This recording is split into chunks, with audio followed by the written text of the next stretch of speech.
प्रिय मित्रों, स्वागत है आपका आपके अपने चैनल स्टडी विद प्रदीप में। दोस्तों, आज हम लोग चर्चा करने वाले हैं जूलॉजी एग्जाम पॉइंट्स के बारे में और यह एग्जाम पॉइंट आपकी परीक्षा की दृष्टि से बहुत महत्वपूर्ण है।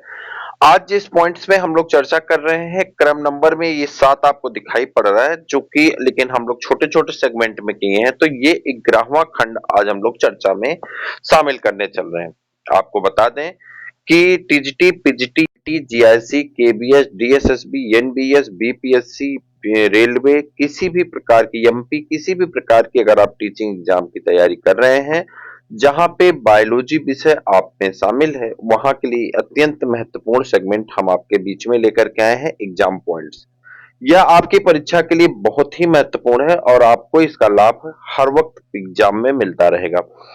चलिए हम लोग यहाँ पे देखते हैं। कह रहा है कि पॉइंट नंबर फर्स्ट है आपका, ब्रेंकियोस्टोमा के मुख के चारों ओर रोमाभ युक्त सिराई पाए जाते हैं। कह रहा है कि रोमाभ, रोम जैसे छोटे छोटे बाल जैसी संरचना पाई जाती है, जिसे हम लोग सिराई कहते हैं।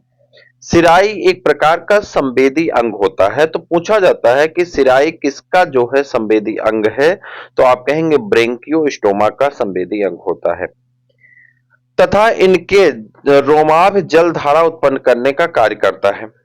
नोटोकार्ड के निर्माण की प्रक्रिया नोटोजेनेसिस कहलाती है। कह रहा है नोटोकार्ड के निर्माण की प्रक्रिया नोटोजेनेसिस कहलाता है। एम्फियाक्सस में नोटोकार्ड का निर्माण पृष्ठीय वर्धमान द्वारा होता है। कह रहा है एम्फियाक्सस में नोटोकार्ड का निर्माण पृष्ठीय वर्धमान द्वारा होता है। संघ कार्डेटा को निम्नलिखित 4 उपसंघों में विभाजित किया जाता है। संघ कार्डेटा को निम्नलिखित 4 उपसंघों में विभाजित किया जाता है। हेमिकार्डेटा उदाहरण, हेमिकार्डेटा का जो उदाहरण होता है वो ब्लेनोग्लासस है, सैकोग्लासस है आदि।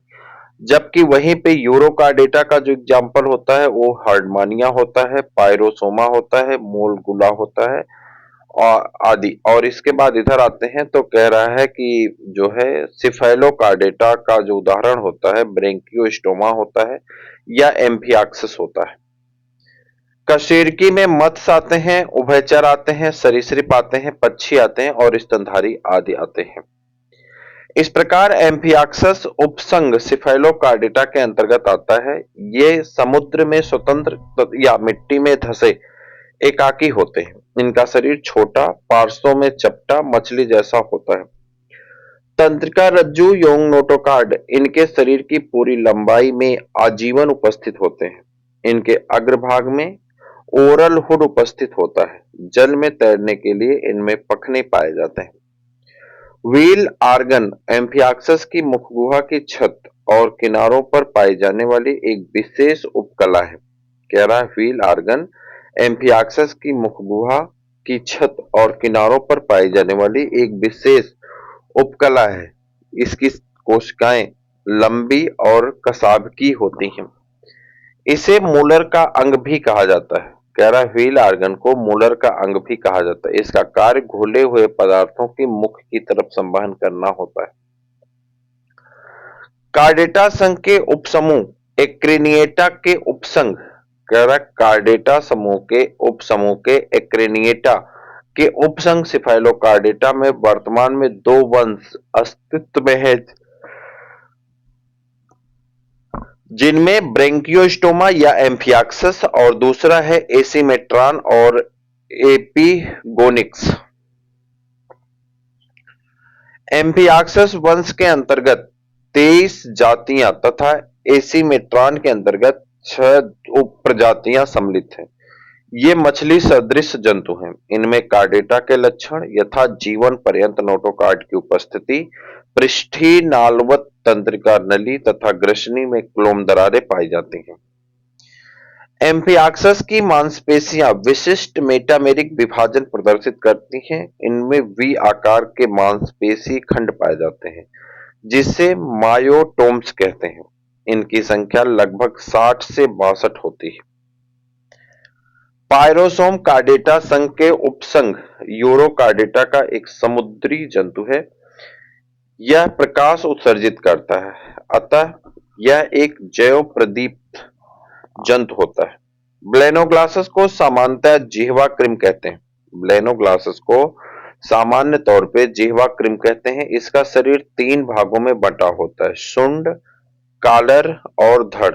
इसमें प्रोबोसिस जिह्वा के रूप में दिखाई देती है। ब्लेनोग्लासस हेमिकार्डेटा से संबंधित जीव होता है। इसका टोर्नेरिया लार्वा, ये कनेक्टिंग लिंक है किसके किसके बीच में, कार्डेट और नॉन कार्डेट के बीच में। तो कह रहा है इसका टोर्नेरिया लार्वा इकाइनोडर्मेटा संघ के बाइपिनेरिया लार्वा से समानता प्रदर्शित रखता है, यह समानता रखता है। इसे कशेरुकी और अकशेरुकी के बीच की कनेक्टिंग लिंक कहा जाता है। ये कार्डेट और नॉन कार्डेट के बीच की कनेक्टिंग लिंक है टॉर्नेरिया लार्वा। अधोगामी रूपांतरण यूरोकार्डेटा का विशिष्ट लक्षण है। इनमें टैडपोल से वयस्क में विकास के दौरान कुछ अंग संकुचित होकर के पूर्णतः लुप्त हो जाते हैं। उदाहरण हर्डमानिया बोट्राइलस। एसिडिएसिया प्रोटोकार्डेटा समूह का एक वर्ग है। यह यूरोकार्डेटा या ट्यूनिकेटा उपसंघ के अंतर्गत आता है। इस वर्ग के जंतु स्थानबद्ध होते हैं। इनके वयस्क में पूंछ, नोटोकार्ड एवं तंत्रिका रज्जु का अभाव होता है। उदाहरण हर्डमानिया, एसिडिया इत्यादि। हेमिकार्डेटा की संरचना द्विपक्षीय सममित युक्त एक ट्यूब की तरह होती है। इनका शरीर 3 भागों, शोषण नलिका या चूसक, कालर या ट्रंक में बंटा होता है। इनमें प्रजनन सामान्यतया लैंगिक ही होता है, लेकिन टेरोब्रांचिस में नवोदित कोपलें उत्पन्न होने से हो जाता है। यूरोकार्डेटा उपसंघ के प्राणियों में पृष्ठरज्जु केवल इनके लार्वा के पूंछ में उपस्थित होता है। इनमें उत्सर्जन न्यूरल ग्रंथि, पाइलोरिक ग्रंथि तथा नेफ्रोसाइट्स के द्वारा होता है। इनमें उत्सर्जन न्यूरल ग्रंथि, पाइलोरिक ग्रंथि तथा नेफ्रोसाइट के द्वारा होता है। इनमें रक्त परिसंचरण तंत्र खुले प्रकार का होता है। हर्डमानिया यूरोकार्डेटा उपसंघ का एक प्राणी है। इसमें न्यूरल ग्रंथि पाई जाती है। यह 4 मिलीमीटर लंबा और 1 मिलीमीटर मोटा भूरे रंग की इलिप्टिकल संरचना होती है। इसका मुख्य कार्य उत्सर्जन का होता है। बेनेडियम हर्डमानिया में प्राकृतिक रूप से पाया जाता है या इसका श्वसन पिगमेंट का कार्य करता है। मोस्ट इंपॉर्टेंट क्वेश्चन है बेनेडियम मोला। हर्डमानिया के खोल अर्थात चोल ट्यूनिसिन नामक पदार्थ की बनी होती हैं। यह इसका महत्वपूर्ण लक्षण होता है। हर्डमानिया के रुधिर में बेनेडियम पदार्थ पाया जाता है, जो कि इसकी श्वसन रंगा से उत्पन्न होता है। हर्डमानिया कार्डेटा संघ के उपसंघ यूरोकार्डेटा का एक सदस्य है, जो एक समुद्री जंतु। हर्डमानिया में दाहिने जनन अंग के नीचे नलिका समान पेरिकार्डियम स्थित होता है, जिसकी दीवार मोटी एवं असंकुचनशील होती है। इनमें एक रंगहीन द्रव पेरिकार्डियम द्रव भरा होता है। पेरिकार्डियम के अंदर एक पतली दीवार वाला नलिका में संकुचनशील हृदय स्थित होता है।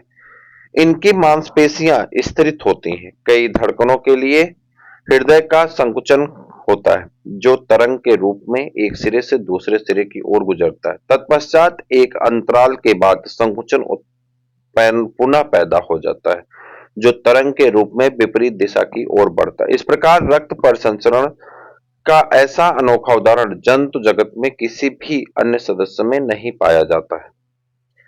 हर्डमानिया में उत्सर्जन अंग न्यूरल ग्रंथि को माना जाता है, जो कि कशेरुकियों के पिट्यूटरी ग्रंथि के समजात होती है। एसिडिया के लार्वा में स्थिरण पिंडिका पाई जाती है। यह संरचना इसको किसी वस्तु या स्थान से जुड़ने में सहायता करती है। एम्फियाक्सस या ब्रैंकियोस्टोमा में चक्रांग पाया जाता है। यह इनके पाचन तंत्र का भाग है। इनमें भोजन ग्रहण का कार्य होता है। oocytes में जब याक की मात्रा सामान्य से कम होती है तो इसे ओलिगोलेस्थल या माइक्रोलेस्थल कहते हैं। ब्रेंकियोस्टोमा में ऐसा ही oocytes पाया जाता है। एम्फियाक्सस का अंडाणु अल्प पीतकी होता है। इसमें याक की थोड़ी सी मात्रा होती है। अपीतकी अंडाणु मनुष्य में होता है। जंतुओं में ब्लास्टोपोर का निर्माण भ्रूणी अवस्था में होता है। इससे कुछ जंतुओं में मुख तथा कुछ अन्य में गुदा का निर्माण होता है। इस आधार पर इन्हें दो समूहों में बांटा गया है। प्रोटोस्टोम्स, इनमें ब्लास्टोपोर से मुख का निर्माण होता है। ड्यूट्रोस्टोम, कैराप्रोटोस्टोम, इसमें ब्लास्टोपोर से मुख का निर्माण। ड्यूट्रोस्टोम्स, इसमें ब्लास्टोपोर से गुदा का निर्माण। दोनों में अंतर है। प्रोटो में मुख का और ड्यूट्रो में गुदा का निर्माण होता है। सभी प्रोटोकार्डेटा समुद्र में स्वतंत्र जीवन यापन करते हैं। ये स्वतंत्र होते हैं, स्वतंत्र रूप से तैरने वाले, स्थानबद्ध या एकाकी या संघचारी जीवन जीने वाले होते हैं। तो मित्रों, ये था आपका कार्डेटा से related 24 most important exam points है, जिसमें से बेनिडियम वाला प्रश्न, आपका पायरोसोमा वाला प्रश्न, जैव प्रौद्योगिकी वाला प्रश्न, या यहाँ पे जो है मेटामेरिक विभाजन वाला प्रश्न, अगर आप कहें तो, और ये जो उदाहरण है सबके, और चिराई वाला, ये सभी अत्यंत महत्वपूर्ण प्रश्न है। 5 से 6 आपके एग्जाम में इसमें से प्रश्न देखने को अवश्य मिल सकते हैं। तो कृपया इसे आप पढ़ते रहें, अपने मित्रों को भेजते रहें, चैनल को सब्सक्राइब कर लीजिए। फिर मिलते हैं किसी और वीडियो में, किसी और क्लास में। तब तक के लिए इजाजत दीजिए। जय हिंद।